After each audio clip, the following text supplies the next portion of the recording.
We have a very interesting discussion lined up for you for the next an hour or so.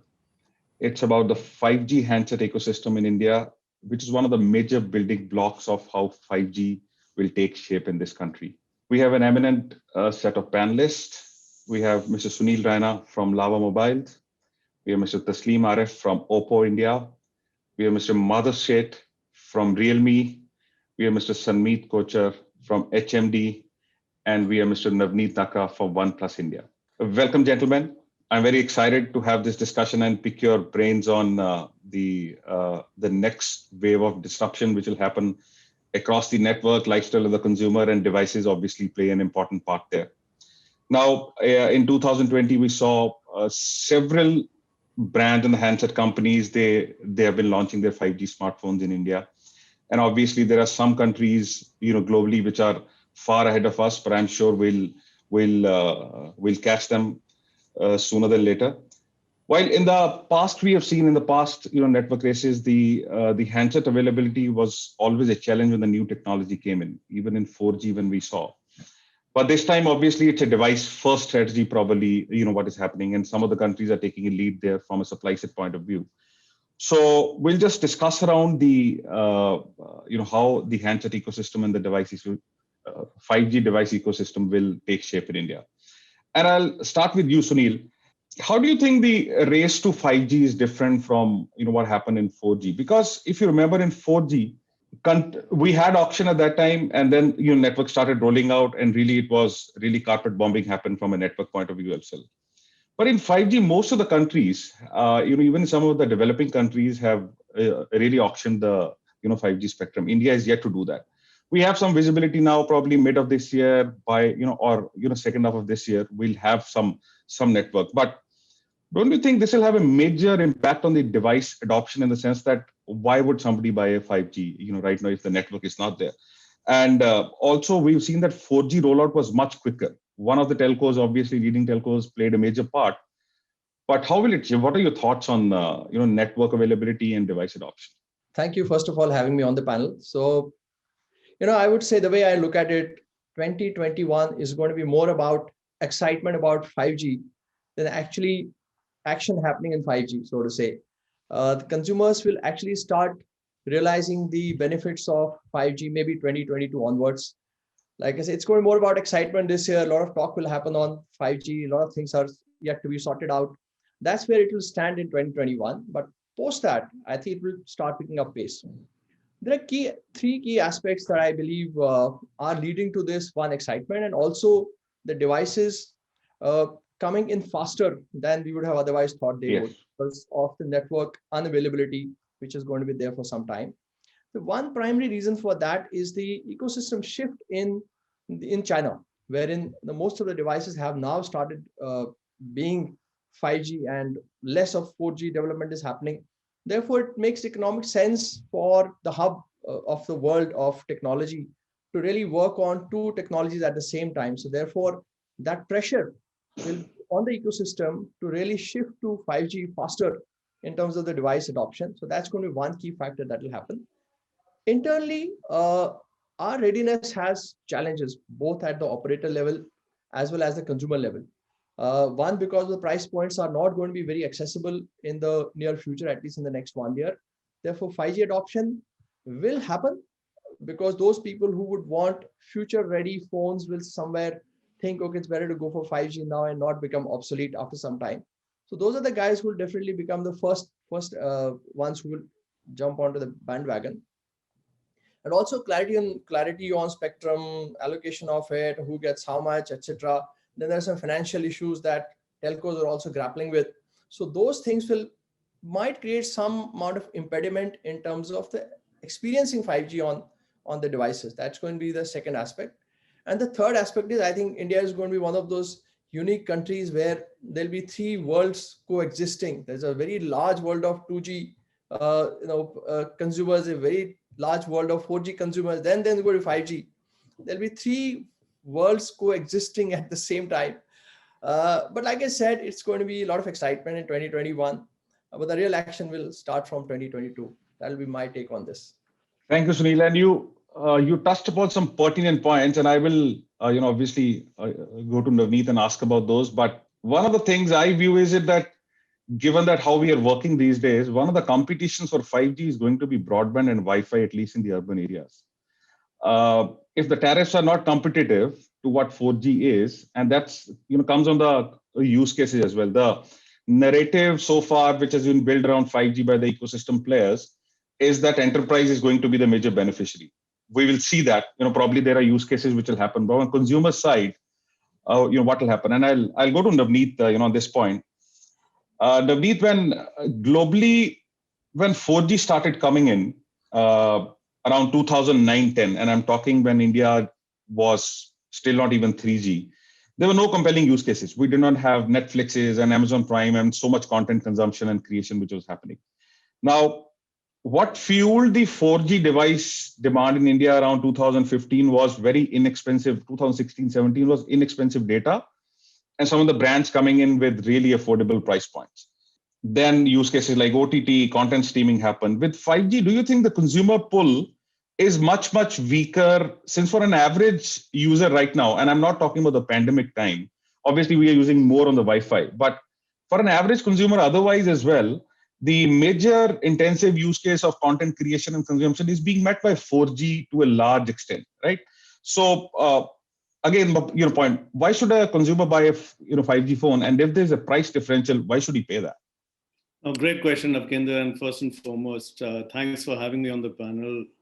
I think if we step back and understand that how the 5G networks operate, Navkendra, that 5G networks actually offer the prospect of a new range of enhanced consumer experiences, which are drawing on higher data throughput, but with much lower latency of the 5G.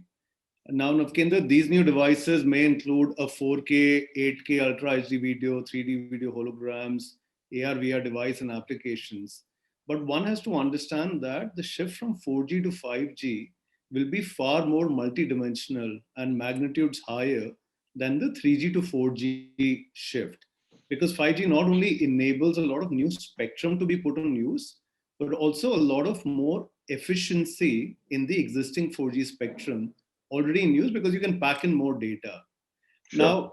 Now, I think you're spot on when you say that unfortunately this pandemic, while it has brought a lot of grief, has also expedited and accelerated some of the enterprise offering around 5G, whether it's people moving to cloud or utilizing those services. But a 5G adoption will also bring connectivity in multiple ways. There are 4 or 5 things that one possibly needs to look out as the 5G comes into play. One is democratizing education.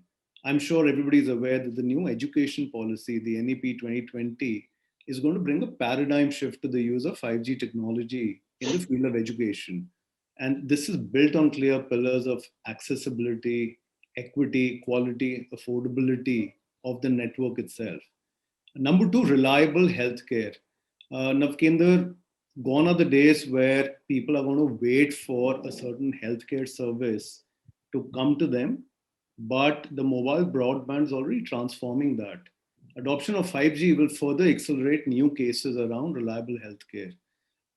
Now, consumers see this. Consumers see that what kind of device supports a better usage. And when it comes to education and healthcare, people don't want to go down on that.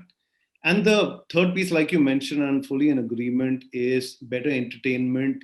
And I would say entertainment and gaming, whether it's at home or whether it's in a collaborative network, the 5G experience will take this entertainment to the next level. And I'm just not talking about quicker downloads and streaming. The big change will be in the super low latency leading to gaming. Last but not the least, I think, Navkendra, if you look at what is the public policy mandate, what is the government trying to do, one of the biggest initiatives is the smart cities. We believe that 5G will power technology driving these smart cities. And as India is moving ahead on its smart city vision, I think we must leverage 5G to ensure that the underlying technology remains relevant. The second part of your question, of Kinder, is will consumers want a 5G phone?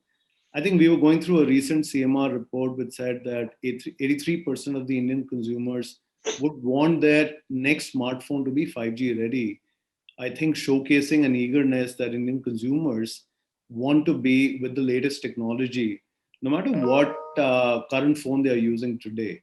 And I think that is a pace, that is a place which is very encouraging for all players, including us, because now they will have access to much more services in the private and the public policy domain, but more importantly, using their device to have better connectivity, which is truly seamless apart from a much faster experience which they see. So we feel, in a nutshell, we feel very positive that the consumers are gravitating towards better technology. And apart from some of the uses that I spoke about, there is a much higher demand towards getting the latest equipment in your hand. Absolutely. Thanks, Navnit. And I specifically asked you that because OnePlus has announced that all phones going forward will be 5G. So That's obviously, true.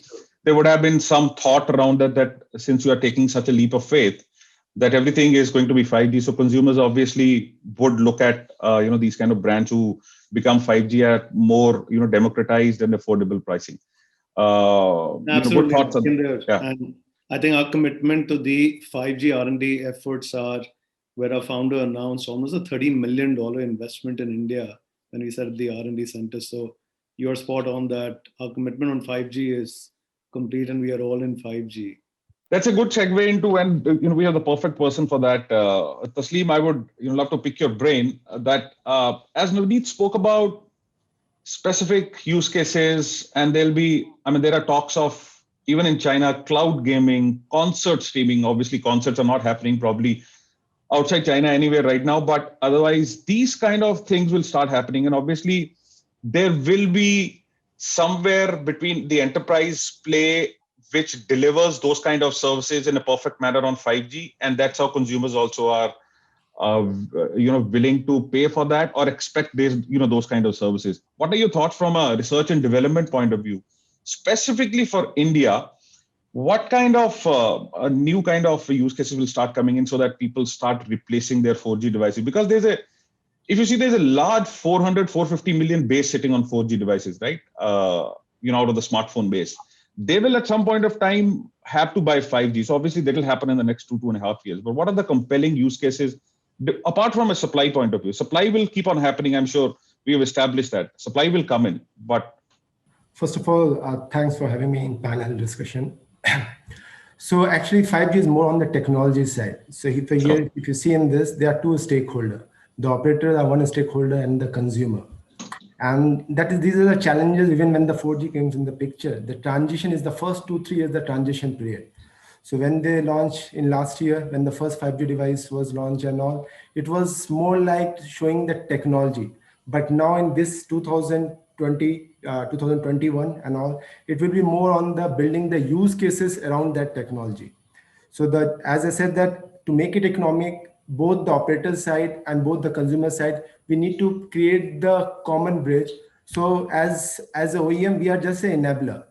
So we need to take care that how to make sure that operator in the less cost, they can come up with this 5G technology so that we can enable from their side, and same way from the consumer. So if you see in the technology, the 5G transition is happening. There was huge cost when you have to establish the full 5G ecosystem. So in the technology side, we had come up with the technology, we call it NSA, non-standalone and standalone technology, where we support that with the 4G spectrum itself, you can support the 5G network. So that way, with the less cost from the network operator side, they can enable the 5G. So that once they enable it, then the use case is all the third parties and vendors, they can start creating the services around that technology. So that way last year it was done. And the same way in the consumer side, once the 5G devices are there, it has its own challenges. Like for the NR case, non-standalone case, it consumes a lot of battery. Right. So how to come up with the solution software so that we can optimize the battery. And also whenever the new technology comes, user behavior also change with that. So now with the 5G technology, people are more from image to the video. Now people are more on creating the video content. So based on our experience, because we have launched many 5G devices globally, and we found that the consumer behavior has changed after the 5G introduced. So Okay. almost 100 operator, more than 40 countries where all this 5G are enabled. Now people are more on the video content consumption and also creation. So how to enhance that one? So for that, we are investing a lot. And from the Oppo side, as I mentioned, that we investing more than $7 billion on the R&D only, because we believe that the 5G era is going to change the user behavior, and all the challenges which will come, it can be solved only through the R&D effort. So that's why Oppo India R&D is one of the largest overseas R&D, where we are more emphasizing on the R&D, so that what are the use cases we can build around the 5G, either as an enterprise. In enterprise, it can be the manufacturing, it can be the health domain, or in the new technologies, devices like IoT devices and all. So we are investing a lot in these things, because we believe that once we establish these services around that 5G technology, then only the transition of 4G to 5G will be the faster. Because the operator also, to invest a lot money, they need to build the use cases so that they can also get the revenue from those investment. So we are investing more on creating the platform and enabling, or not only from the device side, but also from the platform service side, so that these enterprise vendors or companies, they can build the services so that it can convert this 5G into the revenue. So it will Right. be more, this year it will be more transition on the use cases to build around the 5G, either is the enterprise or the entertainment multimedia solution services. So those things will come. And as Oppo this year, as we plan, because we are more consumer centric company, so we keep checking that what the consumer need. And from our insight, we found that people want the devices, 5G enabled devices. So considering that, this year we are going to launch more than 6 5G devices. And as you see, as you know, that as per the Canalys report also, in 2021, more than 50% devices, whichever the new devices will be launched in India, will be the 5G enabled. So considering all this, we are investing a lot on the R&D and creating the platform so that we can come up with the new services to have the revenue on that. Good to know that, Tasleem. And I also wanted to touch upon the fact that many of the Western market use cases will be on the millimeter wave, kind of stuff. And sub-6 is obviously great, but then again, the pure consumer use cases like, let's say, cloud gaming and other stuff, the latency might not be as improved as everybody is expecting from 4G to 5G. Do you agree to that, or do you think that there'll be a market, the improvement in the experience of a consumer when Indian services are launched on that with the telcos? No, definitely it will improve, because currently whatever you are seeing is more on the non-standalone, not the standalone technology operators are launching. Right. So definitely when it's the non-standalone, then they are using the 4G spectrum for the 5G network. So definitely whatever the speed and all you're getting now, it will be much more than when it's the standalone 5G will be there. And all this remote gaming, healthcare, manufacturing, it will improve drastically once the pure 5G will be there. Absolutely. But yeah, as I mentioned that at the same time, there are a lot of challenges will be also there from the OEM side, where the battery will be the major one. So definitely, so we are, since we are leading in the battery side, so we are keep innovating in this also, so that our consumer also don't feel the battery issue in our devices.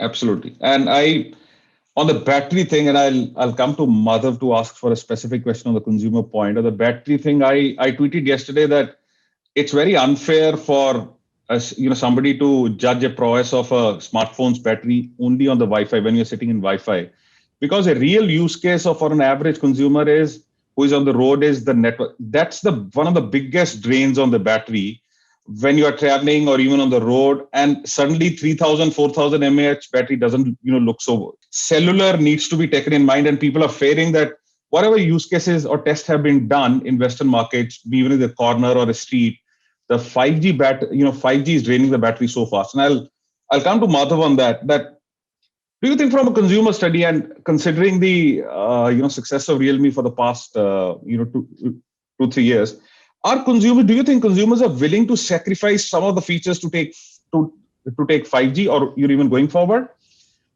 or they're willing to pay slightly higher cost and take everything in one package. And I'm asking because there is still about $30 to $50 kind of gap between a 4G and a 5G, and even on a sub-6. So I'm saying, what is the consumer voice on this? How do they look at 5G? I mean, life changing and all the services will start coming in, and people want 5G because 5G is a new thing. I want to be future proof, but are they willing to pay more, or sacrifice on some of the other features? Thank you very much, and thank you for all this, elite, I think, panelists. First of all, I'd like to say that basically, yes, consumers, we are very much connected to the consumers in a lot of ways. We had a lot of surveys with the consumer in our community. And when we spoke to our community, they are quite skeptical that basically they really want to move to 5G, yes or no. So, yes, they want to move, but not at the compromise of the specs. So, first is they would not like to compromise on the specs at any given point of time. So what we understand, that is our I would say abbreviations of what we understand from this particular sentiment is, a, they will not like to compromise on the specs, b, they would still like to have 5G to be democratized at a different price points. So for Realme, I think this year is going to be, how can we democratize 5G at different various price points? How can we still not compromise on the specs? The most important point, what I think we need to understand, and which I think I would like to touch upon, is any new developments on the chipsets from the OEMs is only be done on 5G. It may be camera tuning, it may be battery optimization, it may be any sort of even touch response, latency improvements. I think everything is done more on the 5G chipset. So I think 5G chipset has helped even in the battery optimization as well. So the point is, all the new developments, what I believe is 5G is just like an icing on a cake, wherein all the added advantages what 5G brings is much higher than any of the 4G chipsets as of now. So I think to Okay. move to a 5G chipset is not just for a network, but for the host of other features what the chipset brings, along with the 5G as a network to be used whenever the 5G network is ready. So even if you see right now any of the OEMs developing any of the chipsets, they all developments, latest all the developments are happening on the all the 5G chipset. It may be Dimensity, it may be Qualcomm. We have just recently launched True. Dimensity 800 and Dimensity 1000 chipsets. I think people have really loved it. Though the 5G networks are not there with our X7 series, people have really loved it and they would love to be future ready. The reason is because it's not only about the chipset, as I said, it's also about the ecosystem, what is going to bring in. Like we are also into AIoT products. So 5G will bring in host of AIoT products connectivity as well, where my colleagues also touch upon few of the points, maybe like healthcare or other. But I would like to say more on the ecosystem products, which is more connected to mobiles, where mobile is a hub. So which is like an AIoT devices. It may be your vacuum cleaner, it may be any conventional thing which is nearby you, moving towards smart. And that is the host of new feature which will bring 5G in the near future, which is very closer to it. We are already into smart TVs. So smart home is going to be the very next big category. I was reading one of the article in US where I think by 2022, $132 billion industry is only going to be the smart home, where 60% of the homes will move to smart. So the point is making mobile as just an hub with 5G just as a network. I think we will be able to connect the entire ecosystem around us. So I think to be future ready with a lot of host of devices where our consumers won't like to sacrifice on other specs, would like to increase, and I think that's what Realme is going to do it to democratize 5G into various different price points. So definitely with Realme, for sure, consumers won't be having a pinch on their pocket for sure. Thanks. And I also wanted to touch upon the thing that, see, China has led the 5G device race till now. And just to put some context, there are about 1.3 billion smartphones were sold over the world in 2020. Out of that, about 20%, 255 million were 5G. And out of that, two-thirds of those 250 million are only China, then Korea, and then some other markets. And obviously, India is quite small, about 3 million in 2020. Expected to grow. The headroom for growth in India is. Any learnings from China more than a supply point of view? Supply is happening. From supply side, brands are bringing those devices. What are people doing in that? And anything from a Europe point of view also, where some of the networks are being rolled out on 5G and 5G devices are being sold. Your thoughts on that? Yeah, I would like to touch upon the learnings from China and Korea. Definitely, I think both the ecosystems have, I think, heavily invested in research and developments, equipments, networks, terminals platforms, and even including application development. So I think we as in India or any other countries would have a lot of learnings. I think various players from different parts of this value chain have come together to develop these use cases, and I think as international test beds for this 5G innovation. So I think I strongly believe that this stronger ecosystem collaboration and I think R&D focus, it would be the key to make accessible this technology to every single person across the world. So I think we will be definitely gaining from their experiences. Talking about the Europe is, yes, definitely one of the early adopters of 5G, and people have started appreciating 5G because we are among the first ones to democratize 5G even in the European markets, and that's what we intend to do even in India markets. Because what we have understood one thing, technology globally speaks only one language, where they would not like to compromise on the specs. At the same point of time, they would like to test the latest technology without pinching the hole in their pockets. So at the same point of time, when we try to democratize 5G in Europe, because they already have a 5G networks over there, the people have really loved it, and they would love to be future ready as well. And I've myself seen there are a lot of countries in Europe and where the 4G networks are still there, and 5G is still to be coming in about few months time, but they would still love to upgrade themselves to 4G to 5G devices.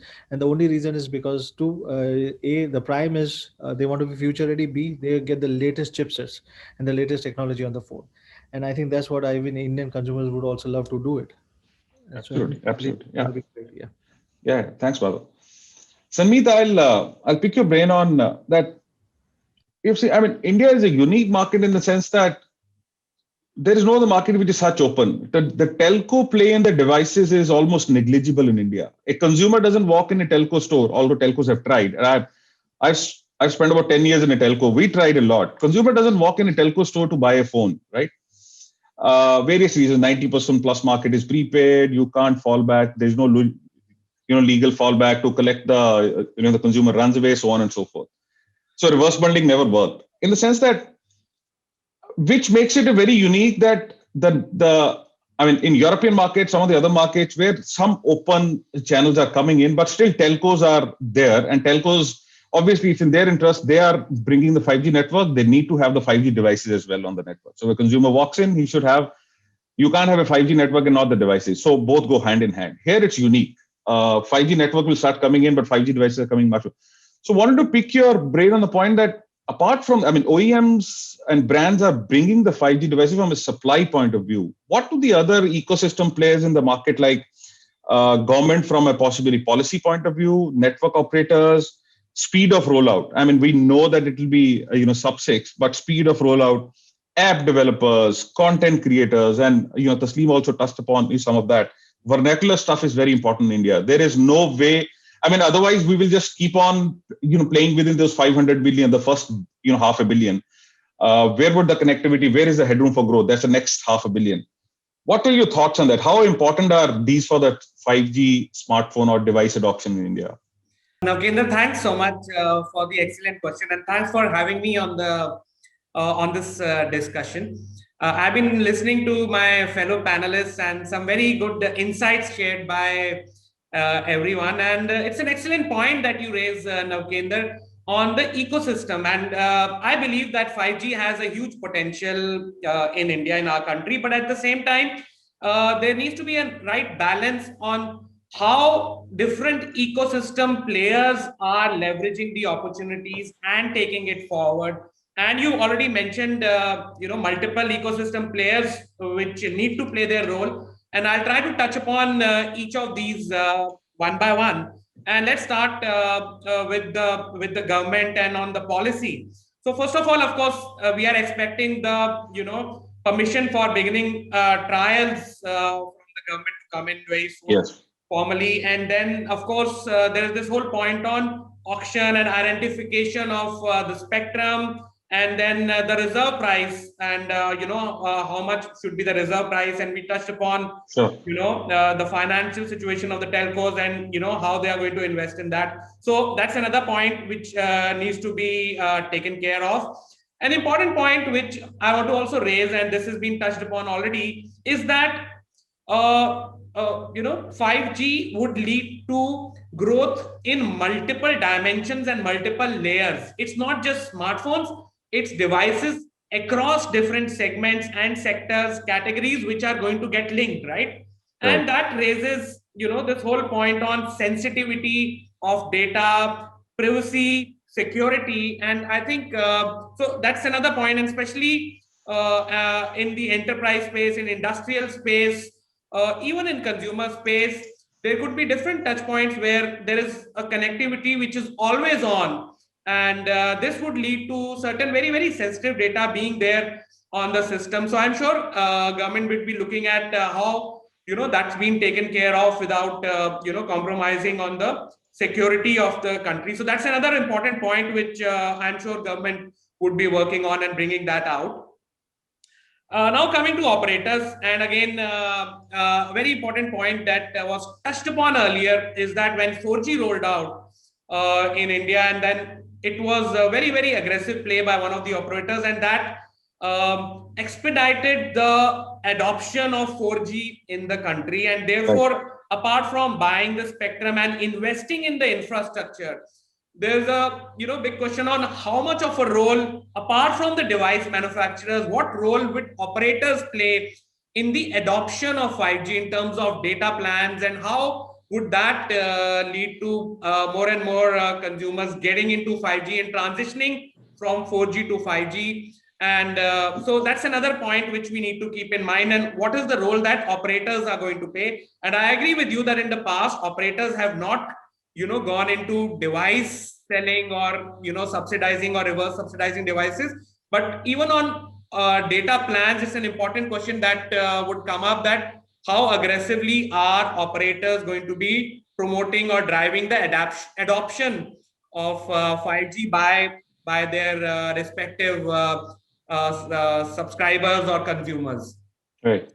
And then on the app development, we know that 14% of the global apps are, in India, and then there is a 28% year-on-year growth in terms of app downloads in India. So therefore, this app ecosystem plays a very, very important role in India. And we know from a consumer standpoint, streaming, OTT, video content creation, multiplayer gaming, especially where there's low latency, gaming on the cloud, all these are important use cases, especially from a consumer point of view. And therefore, there is a very, very good opportunity for app developers to work in this space. And I'm sure this development is happening right now, and it's going to be in line with what other ecosystem players are working on. And finally, on content creators, and this again is a big opportunity, especially we've seen one study which says that, short videos, and yes, that's going to be an important use case, and that's going to explode. So that's another piece where we see that, content creators have this opportunity from different places. So for example, would be at a stadium, or would be at a concert, or at different places. Content creation and sharing on 5G would become similar to just listening to music on the current, let's say an LTE, or even a device which is not even connected. So it will be that easy. So therefore, these are the different ecosystem players which are going to play a role. And I just want to quickly share some insights from what's happening in Middle East and MENA. There are some emerging markets in MENA, and we have more than 300 million users who are there on the internet, and around 40% which are connected through the 4G network. And specifically talking about Middle East, we have seen that there are 15 commercial networks which are already up and running across 7 different countries. And what we have seen is that the operators as of now are working from the 4G network, and trying to get 5G through the overall 4G bands. The standalone network is still not there, which is something that they are working on, providing 5G through a standalone 5G network. And one of the reasons, of course, is that there is infrastructure investments required on 5G network, and especially because there's this insight that the penetration, while the capacity is much higher, but the penetration may be slightly lower. So therefore, it requires further investments into infrastructure so that the network can be smoothly rolled out across different places. But again, one of the things which I have seen, and which is the reason I touched upon this point, is that the operators are also trying to drive the adoption, and therefore we see some data plans that, which are 5G data plans, which is kind of trying to motivate the subscribers to switch from 4G to 5G. So that's again one of the learnings that we have seen over here. So as I said, just to summarize, it's important that different ecosystem players look at what is the opportunity that is there in front of them, and see how that can be leveraged. And then we see big potential in the consumer segment, in the enterprise space, as well as in the industrial space. Thanks for sharing all your valuable thoughts here. One of the important things for this real spread of the 4G devices, apart from that device, from a supply point of view, was that the tariffs till now, India is the cheapest, most inexpensive 4G tariffs in the world by far. There's no other country which is even near, at least, this size. So we can trust the telcos, at least given, whatever 3+1, 2+1, what will be there, that the tariffs will not be, very, very high. So we can, maybe we can trust them to do that. And thanks for that. And I'll come to Sunil, and I'll quickly take, this is an open question because most of the phones are being made in India now. And I'll start with Sunil, that any kind of Make in India initiatives which will, by the government, or any policy change which you would like to look at, which will help the adoption of the 5G devices much faster in India in terms of next 18 to 24 months as the networks, start rolling out, and any specific policy asks which can be, very instrumental in, having this spread, maybe in India as well, and, across the nearby countries as well. I think one of the key drivers, like I mentioned right in the beginning, is that because there's an ecosystem compulsion, and if you compare the two countries, let's say India versus China, there's a clear GDP difference between the two countries, and therefore what is affordable there is not affordable in India. So Absolutely, that's a very, that's a key difference that we have between the two countries. Now, therefore, while the government of India has launched PLI scheme is encouraging manufacturing in India, and which is going to lead to some sort of shift into India, as far as some part of the ecosystem is going to shift into India. But I believe the most important shift that must happen is going to be on the R&D side, because if R&D happens in India and the India insights are really baked into the product definition, the experiences, I think then that particular policy, which is friendly towards setting up R&D centers in India, incentivizing them, will be a very important step in the direction of really making it affordable for India, because India is still a very different country from what China is and what Europe is and US is. You still have complexities. For example, you still will have the operators, for example, still have an agenda to move people from 2G to 4G and then from 4G to 5G, right? Yeah. And I don't think these countries have that problem. Like China or other countries don't have this problem. We have a unique problem. Therefore, we will need unique solutions, and therefore unique R&D is required to be done for India. I would say that should be the next logical step in really creating the right ecosystem in India.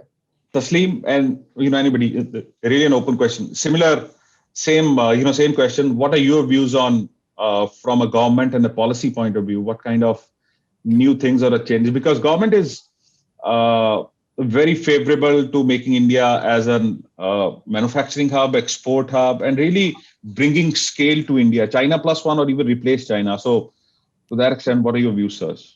So I'm totally agree with Sunil because this is a technology thing. So technology things need to be driven by the R&D side.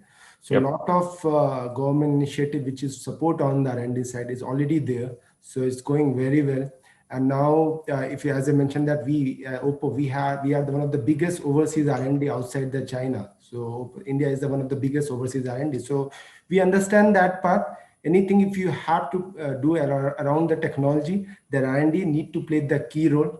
And for for this, we also, as I mentioned in 5G, the R&D of the OEM, also the telcos, operator R&D also. So these two teams need to work together. So last month, as we mentioned that we closely work with the Airtel and Oppo and Airtel together, we had demoed the 5G. So Airtel had done the first 5G demo with Oppo. So that way we are very closely working with the operator R&D and the OEM R&D. Same way we are doing investment with the other operator, Geo and all. So anything, if you have to build around that technology, then R&D is something where we have to invest more, because the R&D is the only way to lead this technology innovation and create the ecosystem.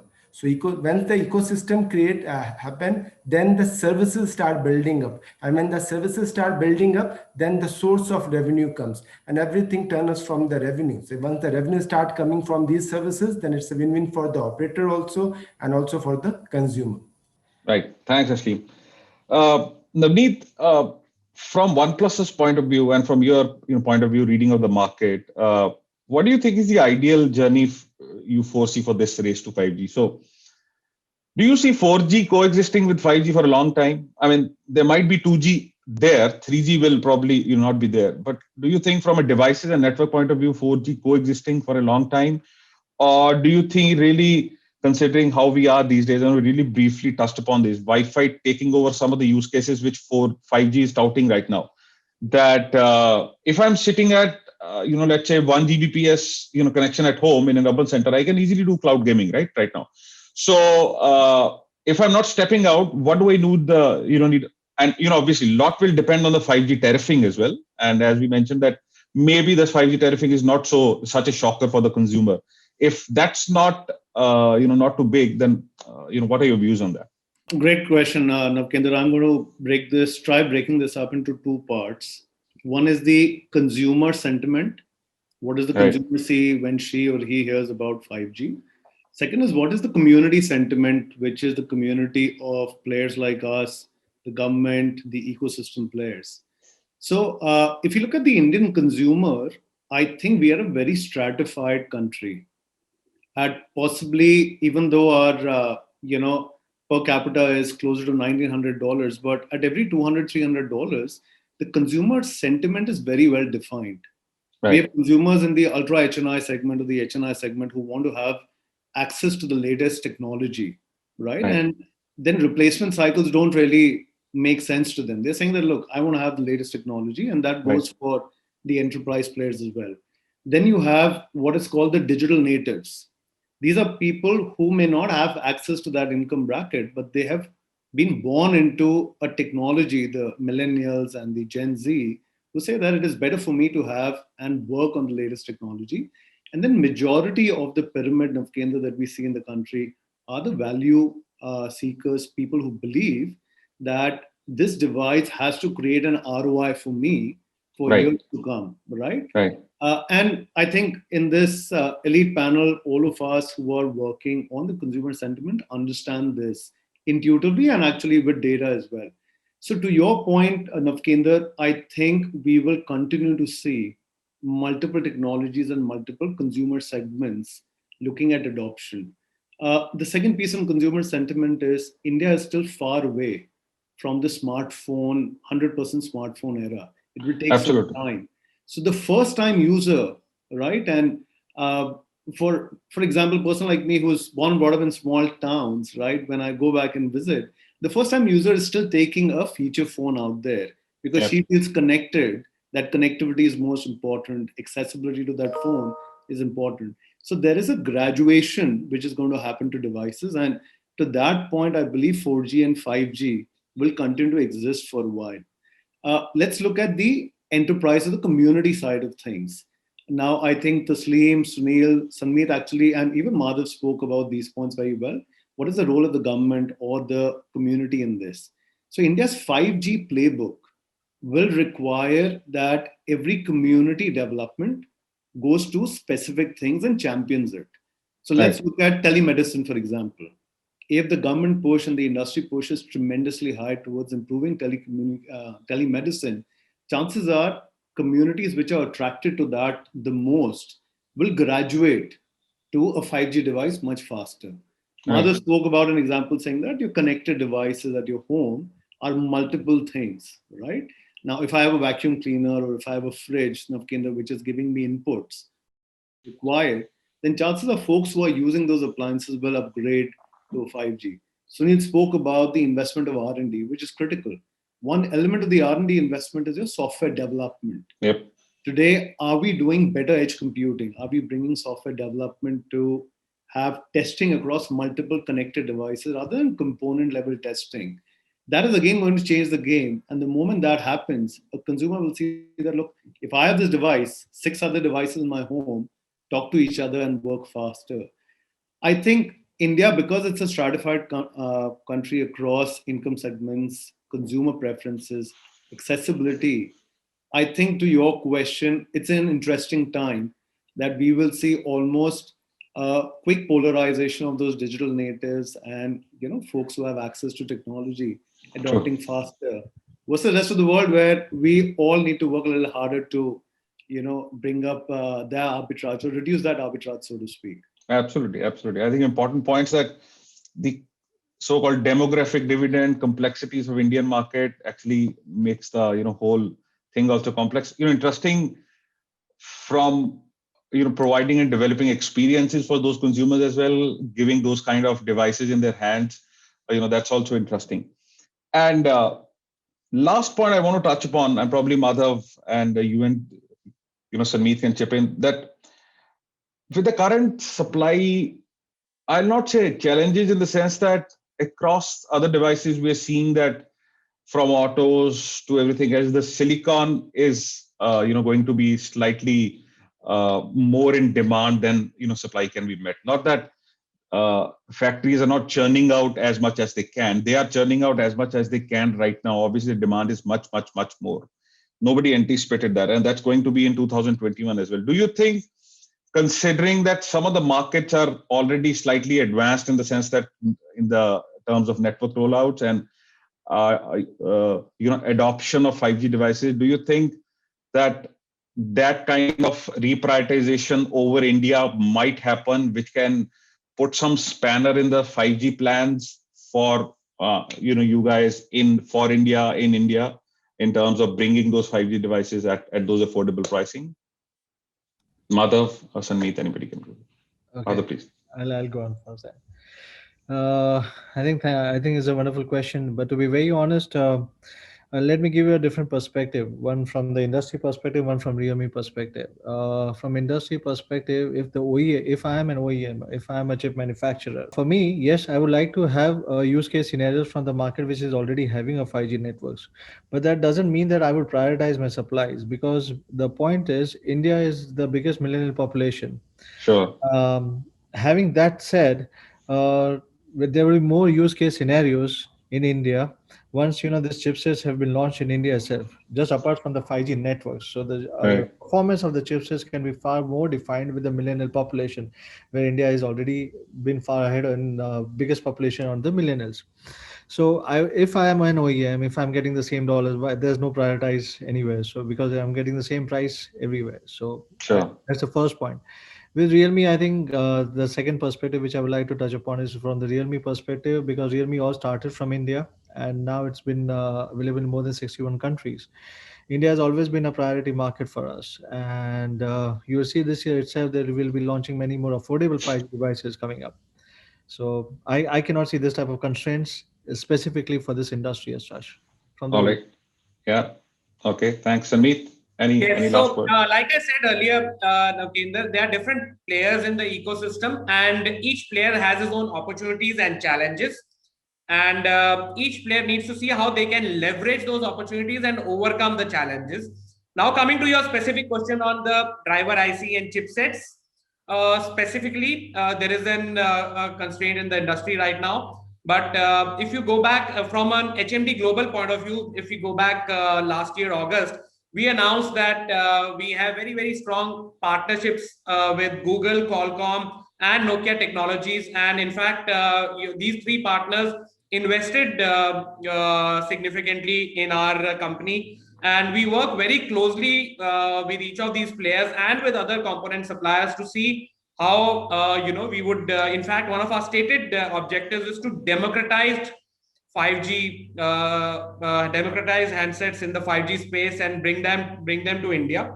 And India is a priority market for HMD Global, not only for 5G and for our fans, but also from local manufacturing point of view, which you touched upon earlier. And we are really happy with the government initiative, which was there in the last year's budget session, where they announced this, stress on local manufacturing and the PLI benefits. And later on, our Honorable Prime Minister touched upon, the vision of Atmanirbhar Bharat.